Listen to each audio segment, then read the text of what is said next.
Gubot ba ang imong pamilya? Magsigi ba mo og away sa imuhang bana? Misis, kinahanglan nimo mo intervene para sa imuhang bana aron magkaroon og kalinaw ang inyuhang pagpuyo.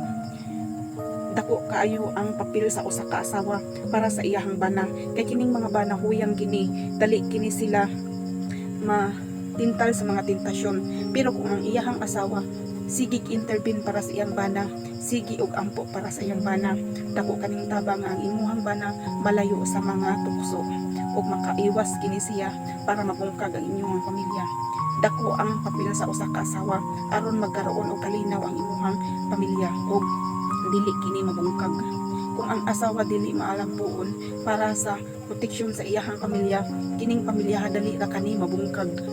Kay ngano hate kaayo sa demonyo ang pamilya nga maghigugmaay o naay kalinaw nga pamilya. Gusto sa demonyo nga mabungkag kini o nga kung ikaw misis trabaho gyud na nimo nga mo intervene para sa imuhang bana, para sa imuhang mga anak, naa nimo ang magsugod ang proteksyon para sa imong pamilya.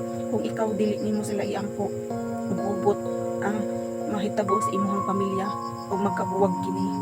Walay kalinaw sa usa ka pamilya kung ang asawa dili matampok para sa kalinaw para sa ilahang pamilya. Mga misis, ayaw hikawi sa pag-ampo ang imong asawa o ang imong mga anak para magkaroon ka o kalinaw o hapsay nga pamilya nga walay gubot nga bisan magmuagi sa mga kalisod dili gyud kamo magkabuwag, mag-away, naadyoy pagkasinabtanay.